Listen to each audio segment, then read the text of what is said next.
Welcome back, my name is बागो। और आज के इस वीडियो में हम बात करेंगे ऐसे सप्लाइज़ की जो कि एक कैंडल मेकिंग के लिए बहुत असेंशियल होती है। ये सप्लाइज़ आप अमेज़ोन से ख़रीद सकते हैं। अगर आप यूएस में हैं तो कमेंट बॉक्स में नीचे की दिए गए लिंक पर क्लिक करें और आपकी सारी सप्लाई मिल जाएगी।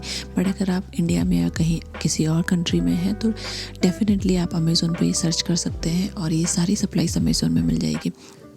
ये सारी सप्लाइज़ आपको कैंडल मेकिंग बिज़नेस स्टार्ट करने के लिए ज़रूरी है।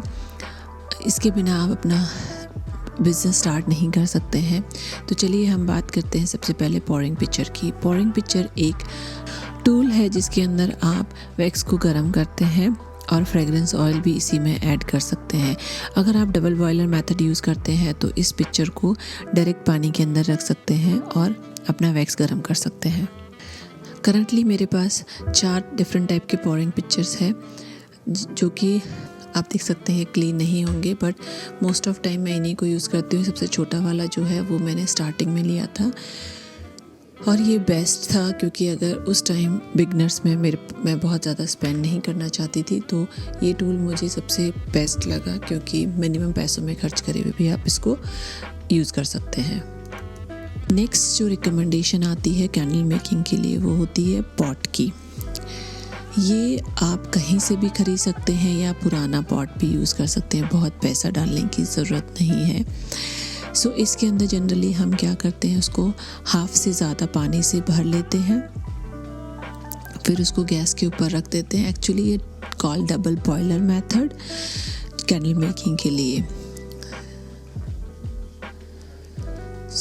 आपको पॉट को आधे से ज़्यादा भरना है, गरम करना है। फिर इसके अंदर हम जो हमारा पोरिंग पिक्चर है उसको रखेंगे वैक्स के साथ में। स्लोली पानी गर्म होगा, पानी की हीट की वजह से हमारा वैक्स गर्म होगा। हम उसको डायरेक्ट गैस पर नहीं रख सकते हैं क्योंकि उससे आग पकड़ने का डर रहता है। ये सबसे मोस्ट कॉमन मेथड होता है कैंडल मेकिंग में। मैंने पर्सनली इसी डबल बॉयलर मेथड से स्टार्ट किया था। स्लोली जब बहुत ज़्यादा कैंडल के ऑर्डर नहीं आते हैं और इस स्टार्टिंग में जब हमें एक्सपेरिमेंट्स करना होता है तो ये डबल बॉयलर मेथड बहुत ही अच्छा रहता है। आप किचन के एरिया के अंदर आप आराम से कैंडल बना सकते हैं, आपको बहुत बड़े इक्विपमेंट की ज़रूरत नहीं होती है। स्लोली जब आपको कॉन्फिडेंस होता है और आपका मार्केट कैप्चर करने लगते हैं, लोग डिमांड करने लगते हैं, तो अपना प्रोसीजर को कम टाइम करने के लिए आप प्रेस्टो पॉट का यूज़ कर सकते हैं जो कि अमेज़ोन से या कहीं से भी खरीद सकते हैं। मेरे पास यहाँ पे 2 प्रेस्टो पॉट्स हैं, नल के साथ में और एक बिना नल के। बिना नल वाले को मैं यूजुअली स्पैकुला यूज़ करती हूँ निकालने के लिए, बट आप नॉर्मल ख़रीद के भी अपना DIY कर सकते हैं। बट मैं बहुत एक्सपर्ट नहीं हूँ DIY टूल्स वगैरह में। मैंने एक ख़रीदा अमेज़ोन से विद नल के साथ में और दूसरा मेरा बिना नल के ही मैं यूज़ करती हूँ। ये बहुत एक्सपेंसिव नहीं है, आई थिंक अराउंड $100 का था नल वाला, और बिना नल वाला मैंने मार्केट प्लेस से लिया था जो कि $25 का था। आप अगर नए हैं और आपको लगता है कि आप प्रेस्टो पॉट यूज़ करना चाहते हैं तो बेस्ट ऑप्शन ये भी है कि आप मार्केट प्लेस से ढूंढ करके खरीद सकते हैं। नेक्स्ट आता है थर्मामीटर। कैंडल मेकिंग के लिए टेम्परेचर बहुत इम्पॉर्टेंट होता है, आप चाहे बिगनर हो चाहे एक्सपर्ट हो, क्योंकि ये एक असेंशियल टूल है, बिना इसके आप कैंडल नहीं बना सकते हैं। जो पहला थर्मामीटर जो मैं लेके आई थी वो कमर्शियल ग्रेड थर्मामीटर था और ये बहुत सिंपल था। जब वैक्स गर्म होता है सीधा उसके अंदर डालना है और वो रीड करके बताएगा।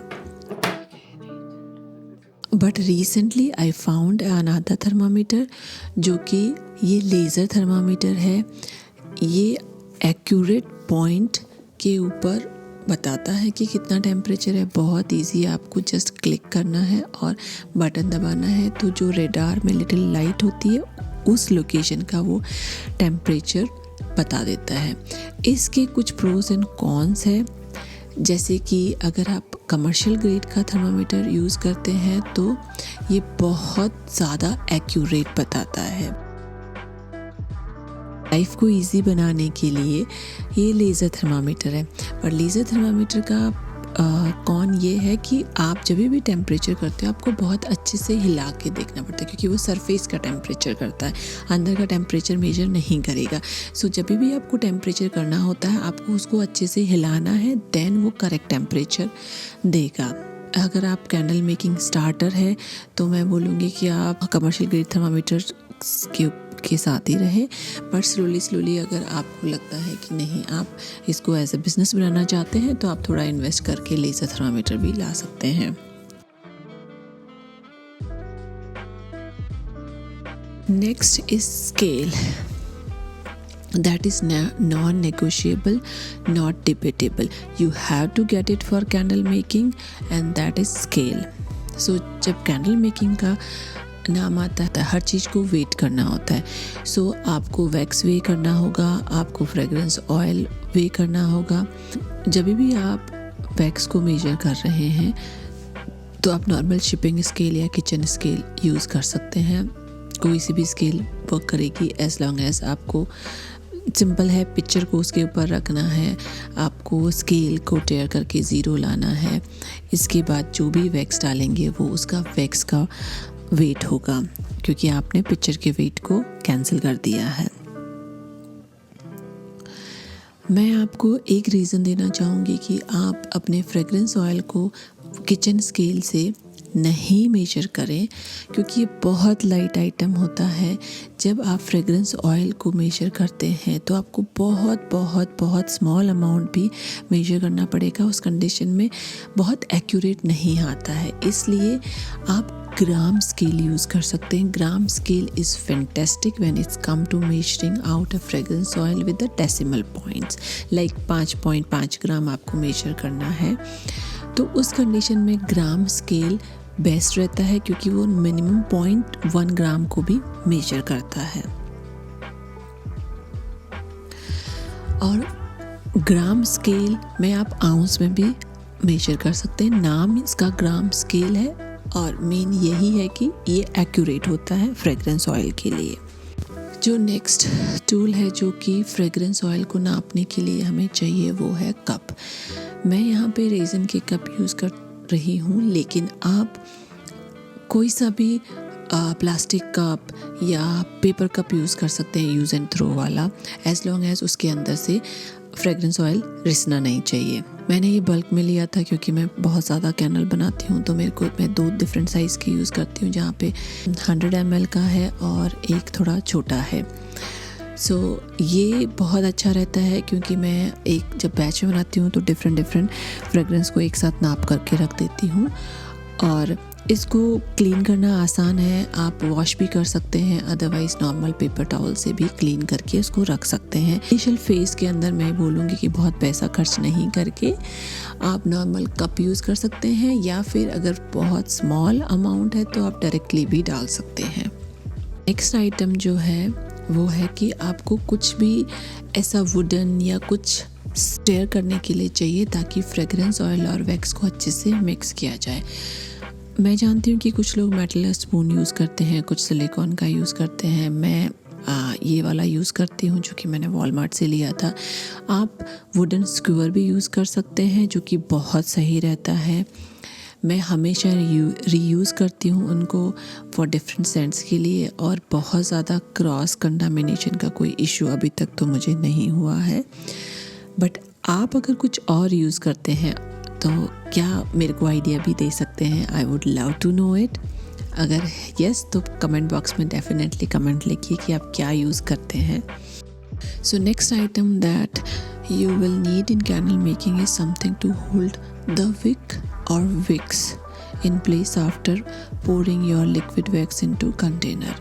यहाँ पे जो 10 ounce का जार यूज़ करती हूँ उसके लिए कस्टम विक होल्डर यूज़ करती हूँ। लेकिन गाइस आपको ऐसा कुछ करने की ज़रूरत नहीं है। आप क्वार्टर पिन यूज़ कर सकते हैं, या फिर आप क्लॉथ पिन भी यूज़ कर सकते हैं, या वुड के स्टिक्स भी यूज़ कर सकते हैं। हमारा मेन गोल है कि विक को सेंटर के अंदर रखना, ताकि जब भी हम उसको बर्न करें वो अच्छे से उसका हीट प्रॉपरली इवनली फैले। तो चलिए आपको बताती हूँ नेक्स्ट 2 ऐसे आइटम जो कि बहुत इंपॉर्टेंट होते हैं। एक होता है रबिंग अल्कोहल जो कि क्लीन करने के लिए चाहिए। आपको हाथों हाथ क्लीन करने के लिए अल्कोहल की ड्रॉप्स की वैक्स की ड्रॉप पर बहुत अच्छे से क्लीन होता है क्योंकि स्टिकी होता है।